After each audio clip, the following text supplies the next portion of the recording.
ನೋಡ್ತಾ ಇದ್ವಿ. ಹಾಗೆಯೇ BMTC ಬಸ್ ಡ್ರೈವರ್ಗೆ ಸಾರ್ವಜನಿಕರು ಥಳಿಸಿರುವಂತಹ ಘಟನೆಯೂ ಕೂಡ ನಡೆದಿದೆ. BMTC ಬಸ್ ಡ್ರೈವರ್ಗೆ ಸಾರ್ವಜನಿಕರು ಥಳಿಸಿರುವಂತಹ ಘಟನೆ ನಡೆದಿದೆ. ಬೆಂಗಳೂರಿನ KR ಮಾರ್ಕೆಟ್ ನಿಲ್ದಾಣದಲ್ಲಿ ಈ ಘಟನೆ ನಡೆದಿರುವಂಥದ್ದು.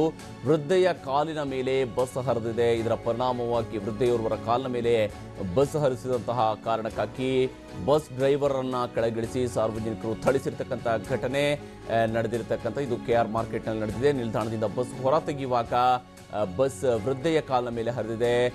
ಬಸ್ ಹರಿದ್ರಿಂದ ವೃದ್ಧೆಯ ಎಡಗಾಲಿಗೆ ಗಂಭೀರ ಗಾಯಗಳು ಕೂಡ ಆಗಿರುವಂತಹದ್ದು. ಇದರ ಪರಿಣಾಮವಾಗಿ ಕೆಲವು ವೃದ್ಧೆ ತೀವ್ರವಾದಂತಹ ಗಾಯಗೊಂಡಿರತಕ್ಕಂಥ ವೃದ್ಧೆಯನ್ನು ಈಗಾಗಲೇ ಸ್ಥಳೀಯರು ಆಸ್ಪತ್ರೆಗೆ ಕಳುಹಿಸಿದ್ದಾರೆ, ಆಸ್ಪತ್ರೆಗೆ ದಾಖಲಿಸಿದ್ದಾರೆ. BMTC ಬಸ್ ಡ್ರೈವರ್ಗೂ ಕೂಡ ಸಾರ್ವಜನಿಕರು ಥಳಿಸಿರ್ತಕ್ಕಂತಹ ಘಟನೆ KR ಮಾರ್ಕೆಟ್ನಲ್ಲಿ ನಡೆದಿದೆ. ಇವತ್ತು ಬಸ್ಸನ್ನು ಹಿಂದೆಗೆ ತೆಗೆಯುವಂತಹ ಸಂದರ್ಭದಲ್ಲಿ ನಡೆದಿರತಕ್ಕಂತಹ ಘಟನೆ ಇದು. ಮಹಿಳೆ ವೃದ್ಧೆಯೋರ್ವರ ಕಾಲಿನ ಮೇಲೆ ಬಸ್ನ ಚಕ್ರ ಹರಿದಿದೆ. ಈ ಪರಿಣಾಮವಾಗಿ ವೃದ್ಧೆಯ ಕಾಲಿಗೆ ಗಂಭೀರವಾದಂತಹ ಗಾಯಗಳು ಕೂಡ ಆಗಿರ್ತಕ್ಕಂಥದ್ದು. ಇದರಿಂದ ರುಚಿಗೆದ್ದಿರ್ತಕ್ಕಂತಹ ಜನ ಡ್ರೈವರನ್ನ ಕೆಳಗಿಳಿಸಿ ಥಳಿಸಿರ್ತಕ್ಕಂತಹ ಘಟನೆಯು ಕೂಡ ನಡೆದಿದೆ.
No.